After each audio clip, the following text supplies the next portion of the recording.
All right, welcome back to my personal vault of horror. We're going to look at some more unique vintage items today, and I had a request to see some Patrissy's items. So, Patrissy's was the Italian restaurant around the corner from 225 Lafayette Street, the EC offices, and the story goes that Bill Gaines and Al Feldstein would plot out a story in the morning, they'd go to Patrissy's for lunch, and then they would go back to the offices. Al would actually write that story in the afternoon. These are a few Patrissy's ashtrays, and there's also a round glass version that I've seen that I don't have, but here are 3 of the 4 ashtrays that I know of. So this is probably the oldest one, another older version here. This one has the same cool logo, but it's also got a zip code, so it's 1963 or so. And what's an ashtray without a matchbook? This is an older version with a strike on front cover. So there we go with that. And this is a Patrissy swizzle stick. And if I can get the light right, you might be able to see it. It's hard to see. There we go. Patrissy's Restaurant, 98 Kenmare Street, New York City. So we could be smoking and drinking. There's our swizzle stick. Speaking of Bill and Al, here are some business cards from their days at MAD. And we've also got Ann P. Griffiths, who was later Annie Gaines. So now let's look at some of the more unique vintage items. These are the GhouLunatic photos that were offered in EC Comics starting in 1951. These are Johnny Craig, heavily made up as the Vault Keeper, the Crypt Keeper, and the Old Witch. Now these photos were the idea of EC office boy Paul Cast, and he actually mailed them all out of his home in Merrick, New York when people would order them. Initially they were offered individually at a dime a pop and then as sets for 25 cents, and they sold about 10,000 sets, and those put Paul Cast through law school. Here's a little drawing I have from Wallace Wood. I don't know the vintage or what it was for. If anyone does know, please let me know in the comments what you think this might have been done for.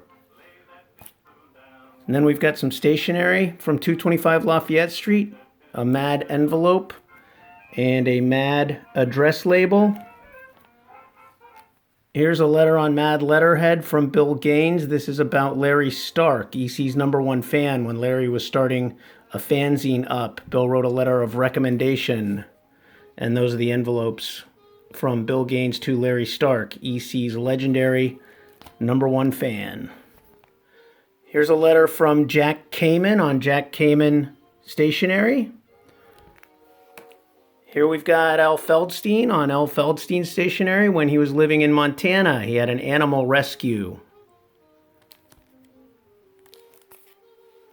Here's some EC Publications stationery from 225 Lafayette Street. And EC Publications again, but this is after the move to 485 Madison Avenue. EC Creations Incorporated, also Lafayette Street address. And MAD stationery from Lafayette Street. There's one version. There's another version. Second place they moved was to 850 3rd Avenue. They moved there in 1960. And then around 1966, someone correct me if I'm wrong, they moved to Madison Avenue.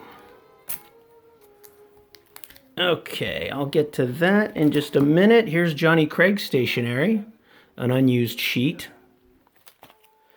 And these are color guides. These are hand-colored silver prints. Silver prints were black and white at comic size on very porous paper, and they were watercolored directly. And these were done by Marie Severin. These are hand-colored by Marie Severin. Tales from the Crypt color guides. Drawn and quartered from Tales from the Crypt number 26. Morn and Mess from Tales from the Crypt number 38. And Current Attraction from Tales from the Crypt number 41. And these are the full story color guides. Here's my favorite piece of EC stationery because it's got color art all down the side by Jack Davis. So we've got the GhouLunatics there. We've got science fiction. We've got his humor example there. And then some suspense stories looking art there. 225 Lafayette Street, Entertaining Comics Group. What we're looking at here is the announcement for the EC Fan-Addict Club. This was mailed to subscribers of EC Comics. When the club was first formed, they sent out these flyers in subscription envelopes along with comic books. They are extremely rare. This predates the Fan-Addict Club being announced in the comic books. And here is a Fan-Addict Club certificate. This is for Fan-Addict number 497, Norman Benedict. And this is the envelope that it was mailed to him in. And I don't have matched numbers on a Fan-Addict Club kit, but that's the certificate. There's the EC pin, EC Fan-Addict. And here's a membership card for Elmer Brunsman. He was member number 20,913. And then an original example of the patch there. Here's the original letters page for Mad number 3. This had all the letters of comment about Mad number 1. And it also has the original art for the Mad Mumblings header that ran in all of the Mad comics. And this is the original letters page with color guide for, I think it was Crime Suspense Stories number 14. Yes, it is Crime Suspense Stories number 14, with a letter here from Harvey Kurtzman. If you did a little research like I do, you'd have known that. There was a question about a Winchester. In one of the issues, Harvey Kurtzman wrote in a correction. And right under that, actually, a letter from EC's number 1 fan, Larry Stark. These are all of the original elements for the letters page from Haunt of Fear number 23, and it's significant because it's got a letter here from Norman Benedict, and we just saw his Fan-Addict Club certificate.